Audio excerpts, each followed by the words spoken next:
शेतकऱ्याला कुठं आर्थिक पाठबळ दिलं पाहिजे या उद्देशानं 30 जून पूर्वी या राज्यातील माझ्या शेतकऱ्यांचा कर्जमाफी ही दिली जाईल ही मुख्यमंत्री महोदयाने जी घोषणा केली होती। आपल्या माहितीसाठी जो आज प्राथमिक अंदाज आहे, खरं तर आचारसंहिता असल्यामुळं काही गोष्टींमध्ये आम्हाला त्याचा उहापोह किंवा खुलासा करता आला नाही, परंतु आचारसंहिता 22 तारखेला ती संपलेली आहे। या बाबतीमध्ये प्राथमिक अंदाज जर घेतला तर साधारणतः राज्यामध्ये 56 लाख शेतकऱ्यांना, साधारणतः 56,24,000 शेतकऱ्यांना 36,585 कोटी रुपयाची ही कर्जमाफी दिली जाईल हे सुद्धा आजच्या माध्यमातून सांगतो। आमच्या पाठीमागे मला वाटतं कोणतरी सदस्य म्हणले की ह्या कर्जमाफीच्या बाबतीमध्ये मागचा मला वाटतं आमचे कैलास पाटील साहेब बोलले की 2000 त्यांनी 9चं सांगितलं। 2009 साली आपल्या शासनाने साधारणतः 34 लाख शेतकऱ्यांना 4,000 कोटी रुपयाची कर्जमाफी दिली होती। त्यानंतर 2017 साली देवेंद्र फडणवीस साहेब या राज्याचे मुख्यमंत्री असताना साधारणतः 50,60,000 शेतकऱ्यांना साधारणतः 24,437 कोटी रुपयाची कर्जमाफी दिली होती। आणि 2019 ला महात्मा ज्योतिराव फुले कर्जमुक्ती आणि 2017ची छत्रपती शिवाजी महाराज शेतकरी कर्ज सन्मान योजना आणि आता महात्मा ज्योतिराव फुले 2019ची या माध्यमातून साधारणतः या राज्यामध्ये 46,79,000 शेतकऱ्यांना 25,449 कोटी रुपयाची कर्जमाफी दिली होती। जर आजचा या तीनही कर्जमाफीचा जर विचार केला तर त्या निकषाचा जर विचार केला तर ह्या वर्षी दिलेली ही कर्जमाफी निश्चित प्रकारे माझ्या अडचणीत आलेल्या शेतकऱ्यांना कुठेतरी त्यांना एक दिलासाच होईल। आणि अजूनही त्यामध्ये काय सूचना आहेत, त्यामध्ये अजूनही अडचणी आहेत, लोकप्रतिनिधीच्या काय सूचना आहेत, शेतकरी संघटनेच्या सदस्यांच्या शेतकऱ्यांच्या काय सूचना आहेत, त्यामध्ये राज्याच्या मुख्यमंत्र्यांनी एक आपल्या सगळ्यांना एक आश्वासित केलेलं आहे की या बाबतीमध्ये निश्चित प्रकारे यामध्ये तुमच्या ज्या सूचना आहेत त्याचा समावेश करून माझ्या जास्तीत जास्त शेतकऱ्यांना याचा कसा लाभ होईल यासाठी निश्चित प्रकारे भविष्यामध्ये आपण निश्चित त्यामध्ये सुधारणा करून माझ्या शेतकऱ्यांना कर्जमाफी दिली जाईल। खरं तर मी निश्चित प्रकारे आमचे आपले सत्ताधारी सदस्य असतील, विरोधी सदस्य असतील, या बाबतीमध्ये ही वेळ ही राजकारण करण्याची वेळ नाही आहे। शेतकरी त्यांच्या विधानसभा मतदारसंघातले आम्हाला विमा मिळाला नाही, आमचं नुकसान झालं आणि तरी आम्हाला विम्यामध्ये त्याचा ह्याच्यामध्ये निकषामध्ये आम्ही बसलो नाही, ही वेळेवर त्यांची मागणी असते। या बाबतीमध्ये मी निश्चित प्रकारे सदस्यांना सांगतो आणि मला वाटतं कुठे साहेब मला वाटतं इथं नाहीत, तर मला वाटतं आपल्या सगळ्यांना माहीत आहे की अध्यक्ष महोदय की साधारणतः खरीप आपल्या ज्या पीक विमा प्रधानमंत्री पीक विमा योजना आहे त्यामध्ये 14 पिकांचा समावेश असून रब्बी हंगामातील 6 पिकांना पीक संरक्षण दिले जाते। खरीप 2000 हंगाम 2025 करता एकूण 2,407 कोटीचा विमा हप्ता हा आपण तो भरला होता।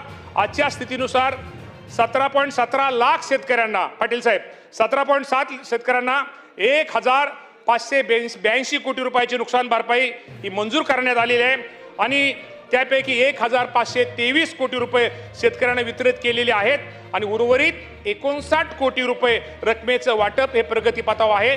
त्यात काय अडचण नाही, हे पहिलं उत्तर तर ते प्रगतीपथावर आहेत। त्यामुळे एकूण पात्र लाभार्थ्यापैकी आता सध्या साधारणतः 96% शेतकऱ्यांना नुकसान भरपाई मिळालेली आहे आणि उर्वरित जे रक्कम आपल्या शेतकऱ्यांना मिळाली त्या बाबतीत सुद्धा निश्चित प्रकारे आमचे प्रयत्न लवकरात लवकर माझ्या शेतकऱ्यांना मिळेल यासाठी प्रयत्न चालू आहे।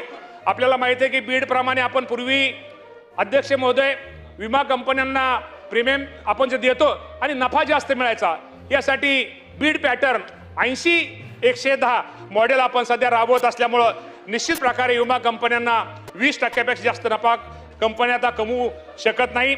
पीक विम्याच्या बाबतीमध्ये शेतकरी तसेच लोकप्रतिनिधीच्या काही ठिकाणी आक्षेप आहेत, काही अडचणी आहेत, याबाबत सदर प्रकारच्या अनुषंगाने मी आपल्याला एवढं सांगतो की संबंधित जिल्ह्याचे जिल्हाधिकारी असतील, आमच्या कृषी विभागाचे अधिकारी असतील, या सर्वांना सदर आक्षेपाची पडताळणी करणे आवश्यक ते सूचना देण्यात येतील। पण निश्चित प्रकारे या बाबतीमध्ये अजूनही आपल्याला काही गोष्टी विमा कंपनीचे प्रतिनिधी असतील किंवा आपले कलेक्टर महोदय किंवा आमच्या कृषी विभागाच्या बाबतीत काय करणं गरजेचं आहे या बाबतीमध्ये भविष्यामध्ये त्या केल्या जातील। पण माझ्या ज्या शेतकऱ्यांचं नुकसान झाले त्याला पीक विम्यापासून तो वंचित राहणार नाही याची काळजी निश्चित प्रकारे आमचा कृषी विभाग घेईल।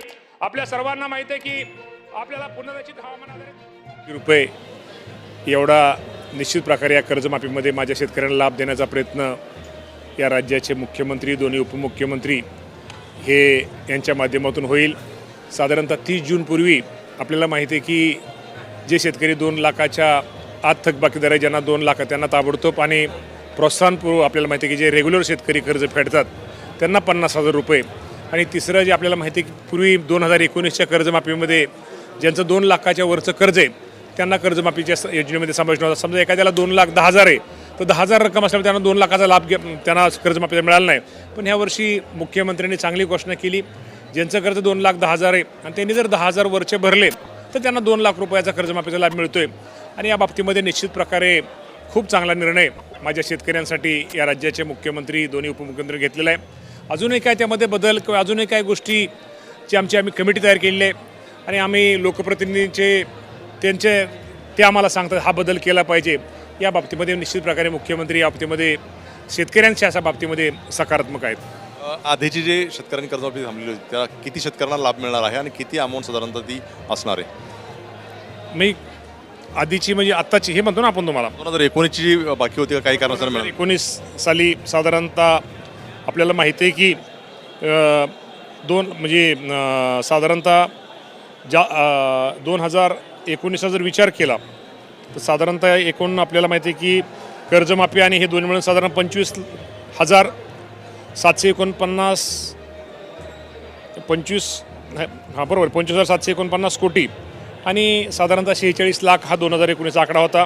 आणि ह्या वर्षीचा 56,24,000 आणि 36,585 हा आकडा आहे.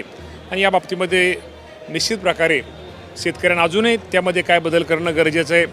अजूनही फील्डमध्ये गेल्यानंतर शेतकरी संघटनेचे नेते असतील, आमचे आमदार मंडळी असतील, लोकप्रतिनिधी यामध्ये अधिक काय अजून सुधारणा करणं गरजेचं आहे. त्या बाबतीमध्ये उपसमिती राज्याचे मुख्यमंत्री निश्चित प्रकारे निर्णय घेतील. प्रत्यक्ष कर्जमाफीला सुरुवात झाली आहे, कधी होणार आहे काय? 30 जूनपूर्वी तर अगोदर पहिल्यांदा आपण सुरुवात करतोय. साधारणतः 30 जूनच्या अगोदरच कर्जमाफीला सुरुवात होईल आणि त्याचा लाभ निश्चित शेतकऱ्याला होईल. अनेक शेतकऱ्यांचं कर्ज नवजुनं करायचं असतं त्यामुळे काही अडचणी निर्माण झाल्यात, त्या काय सोडवणार? अजिबात अडचणी निर्माण होणार नाही. त्या बाबतीमध्ये शेतकऱ्यांचं हित डोळ्यासमोर ठेवून शेतकरी केंद्रबिंदू मानून या बाबतीमध्ये राज्याच्या मुख्यमंत्र्यांनी निर्णय घेतलेले आहेत. या बाबतीमध्ये कुठल्याही प्रकारच्या अडचणी. मित्रांनो, पावसाळा सुरू झाला की एक गोष्ट नक्की होते. एक होता नेमकं रात्री जेवताना मोबाईल चार्जिंगला लावलेला असताना किंवा मुलं अभ्यास करत असताना लाईट जाते.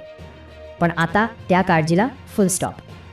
फ्लिपकार्टवर 400 ते 500 रुपयामध्ये मिळणारे हे इमर्जन्सी बल्ब्स वीज गेल्यानंतरही 3 ते 4 तास उजेड देतात. एव्हरेडी, हॅलोनेक्स, बजाज आणि पॅनासॉनिक हे 4 जबरदस्त पर्याय आहेत.